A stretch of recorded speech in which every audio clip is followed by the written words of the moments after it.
We're standing in front of Nelson Stevens. This is an official United States Civil War veteran stone, and this stone was sent to me by President Bush because of this man. Let me tell you the story of Nelson Stevens. He was born in 1832 in Lynchburg, Virginia, on a tobacco farm, the only one that was in Lynchburg and owned by Andrew Jefferson. He was a Jefferson slave. During the Civil War, the North came and freed the slaves, and they became contraband, which means they were now free, and he was pointed north and said, go north to Canada and you could be a free man. He arrives here in Hamilton in 1864, and he crosses the border in 1865, and he signs up to fight in the Civil War that was still raging at the time. When he signed up, he put an X on his enlistment papers, proving that he was an illiterate slave. He did not know how to read or write. He got $100 for that X, and he went off to fight the South.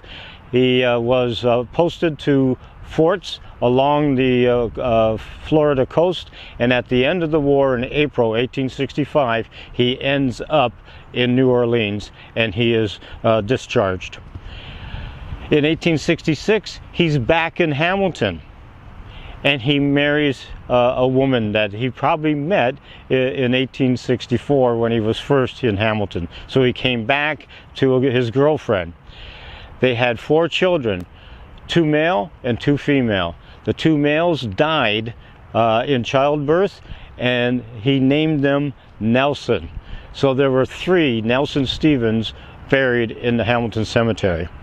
When I kept looking for this man, and turned out that Stevens was in an unmarked grave, and his veterans in 1891 came and laid flowers on the grave. This was the grave. They knew where he was buried, and they put flowers on the grave in an unmarked grave. I found it by triangulation, and when I launched the tour in this story, a man in the audience came to me and said, "What do you have on this man?" And I showed him my research. He said, "This is a no-brainer. Here's an application for an official stone." I put this application together. I sent it to Washington, D.C., forgot all about it. Then I got a phone call from the cemetery office, and they said, "Your stone's arrived, Robin."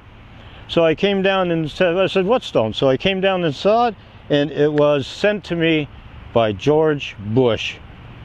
So this man I made more important in his death than in his lifetime, because he was an illiterate ex-slave black man living in Hamilton, went to the Civil War, survived, came back, and was so poor that when I lost research of him, he was living 3 shacks down on Charlton Street, not even in a home. And he died alone, and he died poor. And I got him a stone in an unmarked grave.